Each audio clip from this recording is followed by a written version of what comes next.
chers amis, frères et sœurs, bonjour. C'est une joie pour moi que de vous retrouver encore pour cette vidéo d'enseignement. Vous le savez, je produis deux sortes de vidéos. Les vidéos quotidiennes qui s'intitulent « 3 minutes rien que pour toi » et qui abordent, j'allais dire, 1000 thèmes les plus variés. Et puis, toutes les 3 semaines, il y a ce genre de vidéo que vous regardez maintenant, qui dure une quarantaine de minutes et qui cible un thème biblique particulier et qui laisse la place aussi au prophétique, à l'inspiration, et j'y crois. Notre Dieu, qui a créé l'oreille, entend. Notre Dieu, qui a créé la bouche, parle. Notre Dieu, qui a créé l'œil, il voit. Chers amis, je vous invite à croire en un Dieu vivant, déjà. S'il est mort, il est ressuscité. Dieu, par son Fils Jésus-Christ, venu sur la terre. Et de nos jours, il parle. Il parle au travers de nous, qui sommes de simples instruments, de simples canaux, chers amis. Qui suis-je pour vous parler maintenant? Mais qui suis-je? Pas grand-chose. Et pourtant Dieu m'aime. Et pourtant Dieu m'a voulu. Et pourtant Dieu continue avec moi, malgré mes reniements, malgré mes péchés, malgré mes erreurs, malgré mes fautes. Et il en est de même pour toi, mon ami, qui me regarde maintenant et qui m'écoute. Dieu t'a voulu, Dieu te veut, Dieu continue à te vouloir. Ne pense pas différemment, parce que cela serait un mensonge. N'écoutez pas à l'heure actuelle les charlatans, les faux prophètes, les fausses prophétesses. Ne les écoutez pas. Ils vous prédisent toujours un avenir reluisant sans souffrance, sans épreuve. Bref, ils gomment, quant à eux, ou découpent au ciseau à l'intérieur de leur Bible tout ce qui concerne la souffrance. Et j'ai entendu l'autre jour encore une sœur dire dans une vidéo, n'écoutez pas ceux qui parlent de la souffrance. Dieu ne veut pas que nous souffrions. Dieu nous veut plein d'argent. Dieu nous veut en pleine santé. Dieu nous veut avec tout pleinement. Attention, il n'y a rien de plus menteur qu'une vérité presque absolue, mais contenant en elle-même une part de mensonge. C'est ainsi qu'autour de vous, vous trouverez des faux prophètes qui vont certes s'appuyer sur la Bible et sur les versets de la Bible. Et à l'intérieur, il y a une coquille. Seuls ceux qui connaissent bien la parole de Dieu et ceux qui savent bien l'interpréter, parce qu'il n'y a pas que la connaissance intellectuelle de la parole de Dieu. Le diable a cette connaissance. Mais il n'a pas l'interprétation spirituelle des Saintes Écritures. Chers amis, n'écoutez pas les faux prophètes, les fausses prophétesses qui, à l'heure actuelle, pullulent dans leurs déclarations sur le net. Ils émettent des petites vidéos, et ils en ont bien le droit. Je ne suis pas en train de les critiquer. Je, je suis en train de vous dire de ne pas écouter les personnes qui font de faux enseignements, qui produisent des enseignements tronqués. Ils vont vous dire seulement une partie de la vérité, et il n'y a rien de plus dangereux que cela. Par exemple, je vais vous dire, oui, tu peux y aller, vas-y, et tu peux même courir sur cette route, vas-y, c'est libre. Mais je ne vais pas vous dire qu'au bout de cette route, il y a un précipice. Vous voyez ? Un précipice dans lequel vous allez tomber et perdre la vie. Alors attention, plus que jamais dans les derniers temps, la parole de Dieu nous avertit. Il y aura des personnes qui nous apporteront des enseignements incomplets, des enseignements sans la croix. Je ne parle pas de la croix de Golgotha. Je ne parle pas de la croix de Golgotha. Je parle du renoncement. Si quelqu'un veut me suivre, dit Jésus, qu'il renonce à lui-même, premier point, et c'est fondamental, qu'il prenne chaque jour sa croix, deuxième point, et qu'il me suive. Autrement dit, sans ces deux conditions, du renoncement à soi-même et du fait de prendre chaque jour sa croix, vous voyez, je ne sais pas si j'ai ici, oui, vous voyez, hein, prendre sa croix, ça ne veut pas dire retourner à Golgotha et y mourir pour sauver l'humanité. Chers amis, certains enseignements n'utilisent plus l'enseignement de la croix. Je ne parle pas de la croix du salut, de la croix de Golgotha, je me répète, mais c'est important de le redire. Certains prédicateurs, certains pasteurs, certains prophètes, certaines prophétesses vous conduiront à un évangile de l'abondance. Ils vous cacheront une partie de la vérité et cette vérité cachée, c'est celle-ci, chers amis. Il y a deux croix. Il y a la croix de Golgotha. Et c'est en nous référant à cette croix que nous pouvons être sauvés. Et il y a la croix que nous devons porter chaque jour. C'est de celle-là dont je voudrais vous parler, et c'est celle-là qu'on vous cache le plus souvent. Et oui, on se laisse influencer par ce monde dont la religion est le plaisir, le confort, l'individualisme. La dépendance du plaisir, de la facilité, de l'argent. Chers amis, certains prédicateurs, et là encore, il ne s'agit pas pour moi de les juger là maintenant. Dieu seul juge, le Père seul juge, même Jésus n'a pas le pouvoir de te juger ou de les juger, et moi, d'autant plus. Je ne juge pas, je suis en train d'avertir tout à chacun de se conformer aux enseignements des Saintes Écritures. Chers amis, il y a deux sortes de croix. La croix de Golgotha,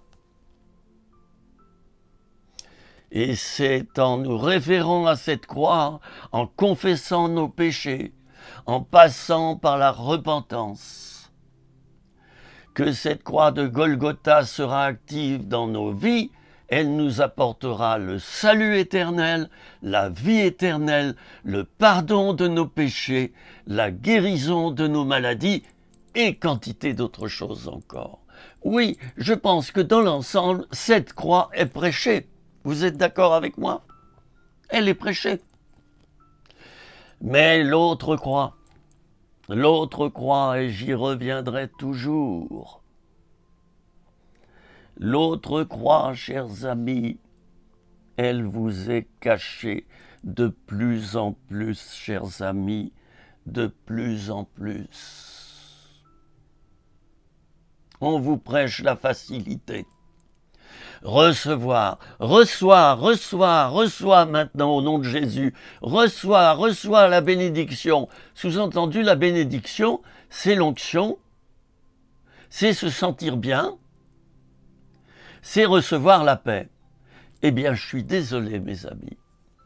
Il y a des moments où Dieu me bénit et où je ne ressens pas la paix. Je n'ai pas dit que je n'avais pas la paix, mais je ne ressens pas la paix. Je ressens la douleur de la maladie. Je ressens la douleur du deuil par moments. Je ressens la douleur d'une certaine déprime. Je ressens la douleur d'un certain découragement. Je ressens la douleur de mes échecs. Je ressens la douleur de mes fautes. C'est cela la vérité. Et tous ceux qui vous prêcheront la facilité, l'égoïsme spirituel, tous ceux qui vous prêcheront Jésus comme on vous prêcherait un remède, une drogue, le sirop typhon, pour ceux qui me comprennent. Hein, vous vous souvenez de cette chanson « Buvons, buvons le sirop typhon ». Attention, chers amis, revenons toujours à cette croix. L'apôtre Paul, sans cesse, disait à Timothée, « Souffre avec moi, comme un bon soldat de Jésus-Christ, car il n'est pas de soldat qui s'embarrasse des affaires de la vie s'il veut plaire à celui qui l'a enrôlé. Souffre avec moi. » C'est ça la croix, le renoncement. Et l'acte volontaire de prendre sa croix chaque jour. Certains ne le font pas, chers amis. Certains ne le font pas, certaines ne le font pas, ne le font plus. Je suis sauvé, tralala, je suis béni, tralala, j'ai du plaisir avec mon Seigneur, il me bénit, moi. Non. D'abord, tu as été béni pour bénir les autres. Et c'est ça le renoncement. Je renonce à une partie de mon bonheur, de mon plaisir personnel. Je souffre et j'enfante dans la douleur. J'enfante quoi? Des conversions, des paroles du Seigneur qui vont bénir et délivrer. J'enfante, chers amis, la femme qui accouche, qui enfante, elle le fait dans la douleur et Jésus dira qu'elle oublie quelque temps après cette douleur au profit de la joie d'avoir enfanté. Mon ami, je vais être direct avec toi, mon frère, ma sœur. Je vais être direct avec toi maintenant. Est-ce que tu prends chaque jour ta croix? Chaque jour, pas une fois par semaine le dimanche matin. Est-ce que tu prends ta croix chaque jour sur toi? Sur toi, pas sur l'autre, pas sur les églises, les assemblées, sur toi, à ton boulot, chez toi, dans ta vie de famille, avec les enfants et dans tous les épisodes de ta vie? Est-ce que tu prends ta croix? Est-ce que tu renonces à toi-même? Avant de prendre sa croix, il faut d'abord renoncer à soi-même. Je l'explique dans mon livre « Ta souffrance peut devenir féconde » aux éditions Première Partie. Vous pouvez le commander, vous pouvez me le commander aussi à moi. Bon, j'en ai pas un exemplaire ici, ils sont en haut. Je l'explique, j'en ai fait un livre. Renoncer à soi-même, c'est dire non au péché, c'est dire non à sa volonté, c'est dire non aux fausses doctrines, c'est dire non à un évangile facile, c'est dire non aux faux prédicateurs. Que je n'accuse pas ici, d'ailleurs, hein, d'accord? Mon propos n'est pas accusatoire. Et prendre sa croix sur soi, qu'est-ce que c'est? C'est un acte positif. C'est prendre la volonté de Dieu sur soi et l'accomplir, la mettre en pratique. C'est prendre la pensée de Dieu en soi. Et elle remplacera notre propre pensée, et même parfois notre pensée spirituelle. C'est cela, prendre sa croix. Tu aurais voulu, toi, quoi? Une belle villa, une belle voiture, une grande église, une très bonne santé, c'est légitime. Tu aurais voulu des enfants très obéissants, des enfants modèles. Tu aurais voulu un grand ministère. Et Dieu a choisi tout autrement pour toi, peut-être. C'est ça, prendre sa croix. Lorsque j'ai eu un accident de voiture il y a 5 ans, et que j'ai eu ma vertèbre L1 broyée en 1000 morceaux lors de l'accident, ma kiné m'a dit en regardant les radios, « Monsieur Osnet, vous êtes passé à 1 mm de la paralysie. 1 mm, pas plus. » Elle a bien montré les radios. Il fallait 1 mm pour qu'un petit morceau de vertèbre sectionne les nerfs à cet endroit-là. Je devenais paralysé du bas du corps.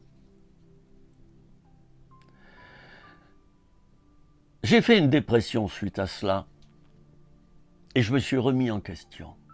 Vous savez, derrière une épreuve, il y a toujours quelque chose de caché. Une épreuve, ça nous fait souffrir, ça nous dérange, on est obligé de renoncer à quelque chose, on souffre, on est mal dans sa peau, on n'aime pas ça. Je vous parle de moi. J'ai pas aimé passer par là. Eh bien, vous savez quoi? Cette épreuve a duré 3 ans. Pendant 1 an, j'étais presque toujours allongé sur mon lit sans pouvoir bouger. Fallait pas que je bouge. J'avais un corset fabriqué sur mesure pour moi. Je ne pouvais plus rien faire. Même pas préparer mes papiers pour ma retraite, ouvrir un carton, je venais de déménager. 1 an d'immobilisation où je fixais le plafond. J'aurais pu dire « Ah ben c'est bien ça, après 45 années de ministère, merci mon Dieu !» J'ai dit « Seigneur, que cherches-tu avec moi? Que cherches-tu avec moi au travers de cette épreuve? Que cherches-tu dans ma vie ?» Le Seigneur voulait tout refaire à neuf. Tout refaire à zéro. Il voulait que je reprenne tout à zéro. J'avais besoin de guérison intérieure, mais je ne savais pas de quoi. Le Seigneur, dans sa bonté, m'a envoyé une femme de Dieu que je vais appeler une princesse, excusez-moi. Elle s'est occupée de moi au travers d'entretiens de relations d'aide pendant 3 ans, chers amis, avec beaucoup de patience. Elle a pu dégager les choses en moi, que j'avais été un enfant maltraité. qui était devenu violent à cause de cela, qui était devenu dépressif, qui était devenu à cause de cela cruel, intempérant. Je ne vous dis pas la suite, ça ne vous regarde pas. Sachez que Dieu a dégagé toutes ces choses de ma vie. Je me suis soumis à la croix. Ça n'a pas été facile. Pas été facile. J'avais 68 ans. Je viens d'avoir 71. Et au début de cette année, où je vais avoir 71 ans, Dieu m'a dit, maintenant tu peux y aller. Maintenant je te donne un nouveau ministère. Maintenant tu es presque prêt. 3 ans de préparation, chers amis, 3 ans de souffrance, 3 ans d'entretien, où j'ai dû tout remettre à niveau dans ma vie, absolument tout. Le spirituel, le psychologique, le physique, enfin tout. Absolument tout. J'aurais pu dire, ah bah oui, mais moi, voilà, j'ai 40 ans, 45 ans de ministère, voilà, moi, voilà, j'ai pas besoin de tout ça. Non, Philippe recommence à zéro. Mon ami, j'aimerais te parler encore en face à face et te dire que Dieu fait toutes choses bonnes en son temps et ce n'est pas notre temps à nous. Tu as peut-être 68 ans. Quand sais-tu que Dieu ne veut pas faire quelque chose de complètement nouveau avec toi pour que tu bénisses les autres? Moïse a démarré son ministère à 80 ans. Il n'est pas le seul. Qu'en sais-tu de la pensée de Dieu? Ne prends pas le prétexte de ton âge. Regarde à la croix de Golgotha d'une part, et toi, renonce à toi-même et prends ta croix sur toi chaque jour, c'est-à-dire accepte d'accomplir la volonté de Dieu pour ta vie, qui est une croix en elle-même. Une croix, c'est-à-dire, ben voilà, hein, une croix, quand on trace une croix, quand on barre quelque chose, ça veut dire que c'est faux et qu'on y renonce. Laisse la croix faire son œuvre dans ta vie au travers de la souffrance, peut-être de la maladie en ce moment. Certains vont dire, oh là là, mais Dieu guérit toute maladie. Ouais, bon, mon ami, je te donne rendez-vous dans quelques années, quand tes os vont craquer, quand tu vas perdre le sens de l'équilibre comme moi, quand tu seras myope comme une taupe comme moi, quand tu auras peut-être un peu trop d'albumine, quand tu auras un peu trop de triglycérides, là tu vas prier au nom de Jésus. Chiche, Dieu guérit toute maladie. Tiens, comment se fait-il que beaucoup de serviteurs de Dieu traversent des maladies? Mais oui, bien sûr. Oui, Dieu guérit la maladie, mais il est souverain. Il est souverain. Attention à cette fausse interprétation des textes bibliques. On dévie, chers amis. On dévie. On en fait une loi d'un verset. Tu es malade, c'est que tu as péché, c'est qu'il y a quelque chose qui n'est pas clair dans ta vie. Tu n'as pas la paix, certainement, il y a quelque chose où tu as désobéi. Attention à ces faux prophètes. Excusez-moi. Attention à ces faux prophètes qui interprètent la parole d'une manière trop fondamentaliste. Oui, j'ai été guéri plusieurs fois dans ma vie, physiquement, psychiquement, spirituellement. Oui, j'y crois. Oui, cela se produit encore dans ma vie. Oui, je suis béni par Dieu, directement, et parfois par mes épreuves. Car quelquefois, ce sont les épreuves qui nous bénissent. Dieu châtie celui qu'il aime. Ah, tiens, tu n'aimes pas ce verset, hein? J'écoute certaines prédications de mes frères par Internet. Quelquefois, je me dis, ils n'ont pas encore compris. Je n'ai pas dit que j'avais tout compris, hein. Ils n'ont pas compris que la vie, ici-bas, est une vie de problèmes, est une vie de difficultés, est une vie d'épreuves, est une vie de renoncement, est une vie parfois de grande douleur. Et dans tout cela, la paix de Dieu surabonde, la joie nous envahit, la victoire nous saisit. Mais d'abord, il faut la croire. Il faut la croire. Je me souviens d'un pasteur que j'aime beaucoup, il est toujours vivant, Charles-Louis Rochat, un Helvète, parmi les Helvètes, un Suisse, où le jour de la Pentecôte, il nous disait, voilà, pente, côte, pente, côte, pente, côte. Voilà ce qui nous attend, nous disait-il. Et il y avait 1500 personnes, 2000 dans l'auditoire. Voilà ce qui nous attend, frères et sœurs, que vous le vouliez ou non, vous passerez par là pour arriver à la Pentecôte. Quel brillant serviteur de Dieu.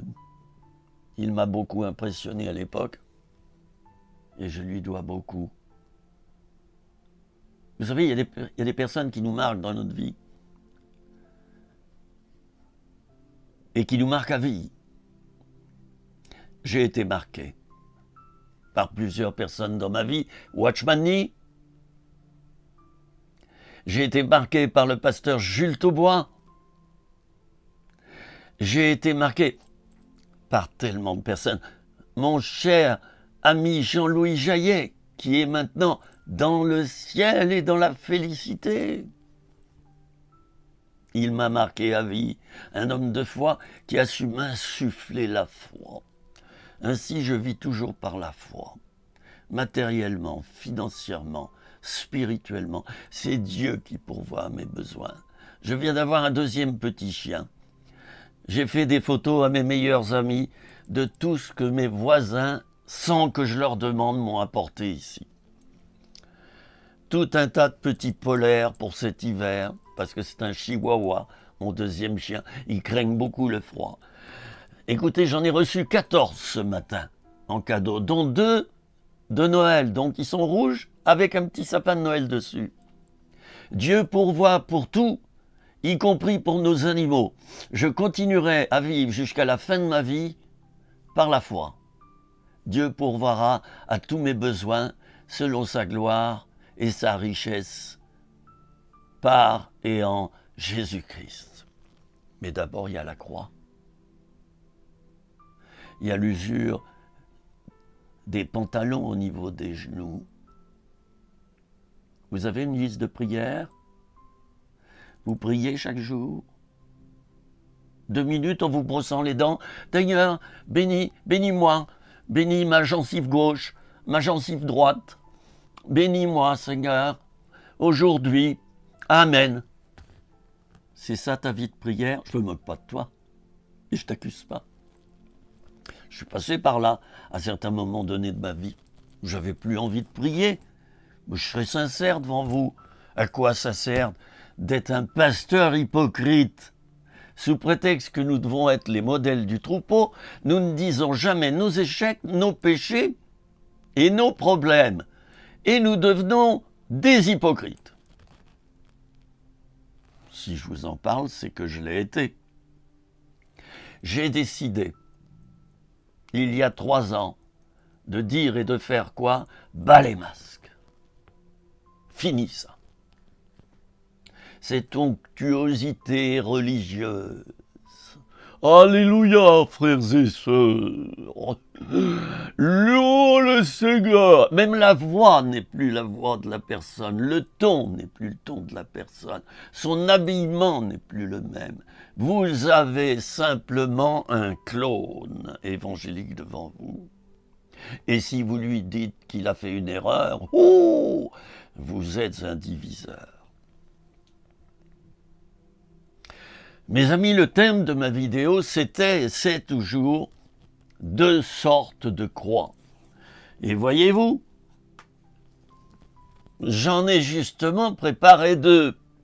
Voyez ? J'en ai préparé 2. Il y a la croix de Golgotha. Celle-ci, oui, nous les chrétiens, nous y adhérons. Et je pense que là, il y a certainement très peu de faux enseignements à ce sujet. Mais la croix que nous devons porter chaque jour, chers amis,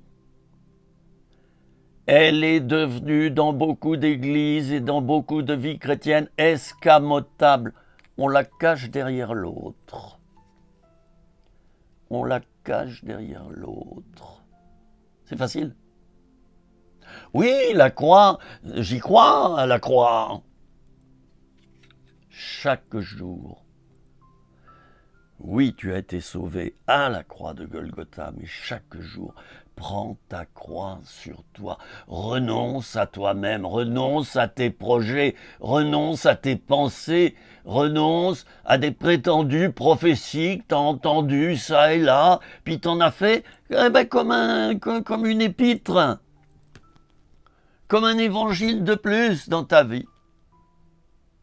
Je connais des chrétiens comme ça. Ils ne vivent qu'à coups de révélations et de prophéties, chers amis. Il nous a été donné d'avoir un livre, la parole de Dieu. C'est d'abord sur ce livre que nous nous fondons, sur ces enseignements qui sont vivants. Une prophétie, une parole de révélation n'est là que pour nous aider.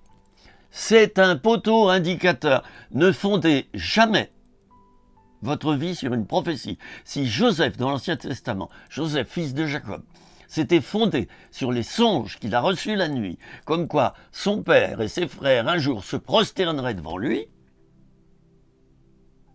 il aurait perdu la foi lors des 13 années qui ont suivi avant qu'il soit Premier ministre d'Égypte, et des 7 années aussi qui ont suivi où il a engrangé le blé dans les greniers d'Égypte, soit 20 années en tout. Il n'a pas perdu la foi. Il ne s'appuyait pas d'abord sur des paroles qu'il avait reçues, mais sur celui qui les donne et qui, à coup sûr, les accomplit. Il savait que ce n'était pas à lui de les accomplir. Il savait que ces paroles étaient là comme un poteau indicateur, sans plus. Il s'appuyait sur Dieu, il était fidèle. Mon ami, concentre-toi sur ton obéissance, d'abord sur le Seigneur et sur ton obéissance plutôt que sur une parole prophétique. Je vois certaines vidéos tourner sur le net. Tu vois le grand prophète qui va parler. C'est tout juste s'il n'y a pas un roulement de tambour. Dieu m'a dicté une lettre. Dieu m'a dit de vous dire. Dieu, le Seigneur, le Seigneur, le Seigneur ceci, le Seigneur m'a dit, m'a dit, m'a dit, m'a dit. Soyons humbles, petits, appuyés sur l'Éternel d'abord. Arrêtons avec ces images, ces vidéos où on voit même des slogans, Paris, New York,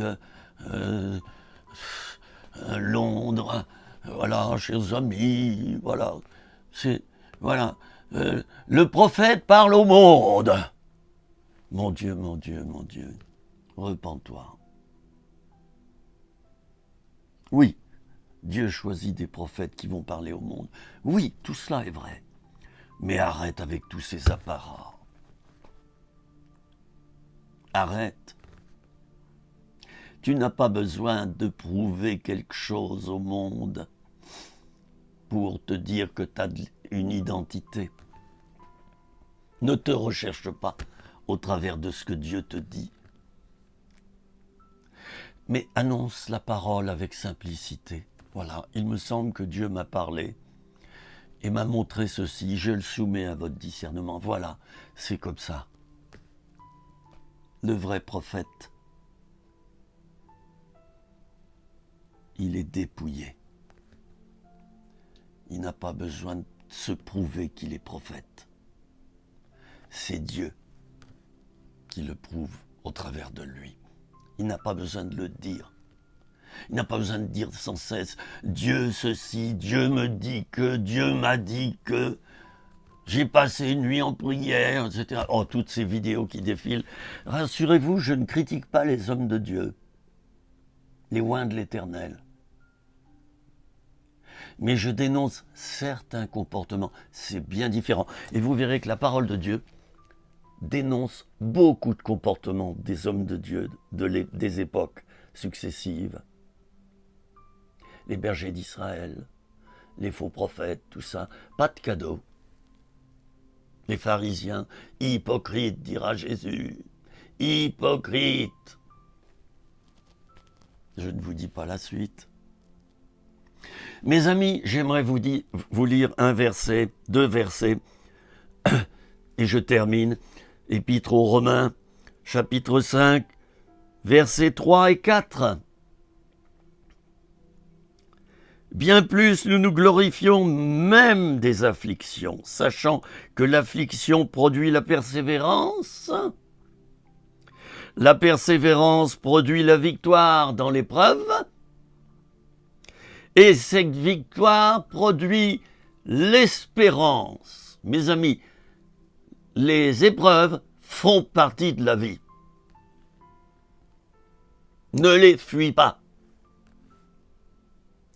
Traverse-les dans la présence de Dieu en lui disant « Que veux-tu que je fasse ?» Au travers de cette épreuve, que veux-tu ciseler en moi? Que veux-tu faire? Que veux-tu changer en moi au travers de cette épreuve qui m'arrive? Voilà ce que je t'invite à faire. Plutôt que de te regimber et de prendre des versets bibliques pour dire que non, cela ne m'arrivera pas, Dieu va me bénir, tout ira bien, et tu t'adresses à ton épreuve, moi je le vois là sur les réseaux sociaux, au nom de Jésus, que ton épreuve s'en aille ce matin même. Mais qu'est-ce que c'est que ça? Où est-ce qu'on trouve ça dans la parole de Dieu? Nulle part. On chasse l'épreuve chez les gens. Mais qu'est-ce que c'est que ça? Comme si l'épreuve était un démon. Ah, la chasse aux sorcières, la chasse aux démons, hein. C'est facile. Hein. Repens-toi, au lieu de tout mettre sur le dos du diable. Change de comportement. Ça s'adresse à moi d'abord, et mon coco, ça s'adresse à moi. Dans mes vidéos, il n'y a rien que je vous dise où je ne me suis pas d'abord remis en question, questionné ou demandé pardon parce que j'avais tort. Sinon, je serais un hypocrite. Je suis content d'émettre ces vidéos depuis les monts du Lyonnais. J'habite dans un petit village. Visitez les monts du Lyonnais, ils sont magnifiques. J'habite dans un petit village. Et je prie. Quel est mon ministère actuel? La prière. Je suis mis à part par l'Éternel. J'ai cessé l'itinérance, j'ai cessé les conférences, j'ai cessé toutes mes activités d'avant. Je préside des choses, c'est vrai, mais à distance. La prière, c'est un régal. Quel beau ministère. Dieu m'a mis à part sur une montagne. J'en rêvais depuis des dizaines d'années. Je suis complètement à l'écart. Au début, c'était une épreuve pour moi. Plus rien. Plus rien. Accident de la route. Philippe a été anéanti. Et maintenant, c'est un régal. Qu'est-ce que j'ai à faire de ma journée? J'ai à prier pour toi, ami qui me regarde. J'ai une grosse liste de prières. Je ne te la montrerai pas. Elle est en haut. Et chaque jour, je tourne des pages, des pages, des pages. Je prie pour le monde. Je prie pour les handicapés physiques, les handicapés mentaux. Je prie pour les SDF. Je prie pour les toxicomanes. Je prie pour les parents. Je prie pour les enfants. Je prie pour les pasteurs. Je prie pour les ministères. Je prie pour toutes les épreuves dans le monde, pour ceux qui sont en deuil. Je prie pour tous ceux qui sont dans une impasse. Je prie pour tous les enfants qui sont harcelés à l'école. Je prie pour les harceleurs. Je prie pour ceux qui sont en prison. Je prie pour les victimes de ceux qui sont en prison. Je prie pour le gouvernement, quel qu'il soit. Je prie pour les ministres. Je prie pour les députés. Je prie pour les maires. Voilà mon travail actuel dans la prière. Il y a toujours une activité pour ceux qui aiment Dieu. Et tu es peut-être une personne âgée, tu peux peut-être plus marcher, tu peux plus rien faire, prie. Quelle belle activité. C'est plus puissant qu'être sur une estrade. Je te le dis, parce que j'ai connu les deux. C'est plus puissant qu'être sur une estrade. Alors pour terminer, je voudrais juste te montrer une autre version du verset que je viens de te lire, hein. Vous voyez, je l'avais découpé dans un calendrier en 2001, où il est dit ceci, et comme je le vois à l'envers dans mon écran, je suis obligé de le regarder, la tribulation produit la patience produit l'expérience, et l'expérience produit l'espérance. Voilà mon ami, et non pas le contraire. L'épreuve ne produit pas le découragement, et le découragement l'enfoncement, et l'enfoncement l'effacement, et l'effacement la mort. Non. Prions, frères et sœurs, je vous aime. Et c'est pour ça que je veux prier pour vous. C'est l'unique raison. Seigneur, je prie maintenant, dans la simplicité de mon cœur, pour chaque personne qui aura écouté cet enseignement, qui aura compris quelque chose. Je prie que la bénédiction du Tout-Puissant, qui quelquefois traverse des douleurs, des épreuves interminables, des maladies comme la fibromyalgie, ou d'autres maladies quelquefois incurables, je te prie, Seigneur, pour toutes les personnes qui souffrent et qui me regardent, qu'elles puissent accepter leur croix. C'est ma prière, s'il te plaît, Seigneur. Saint-Esprit, il n'y a que toi qui peux le faire maintenant dans le cœur de ces personnes. Amen. Alors, vous vous souviendrez, d'accord, la croix de Golgotha, une fois pour toutes, et chaque jour, tu prends la croix sur toi dans le secret de ton cœur. Je t'ai pas dit de porter une grande croix devant, là. Dans le secret de ton cœur, le renoncement, la croix, la prière. Les choses invisibles sont les plus importantes. Je vous salue, frères et sœurs.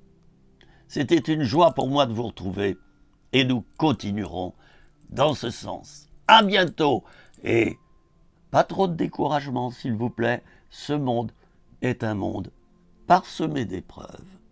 Le découragement, c'est normal. Mais l'encouragement, c'est encore mieux. À bientôt. Au revoir.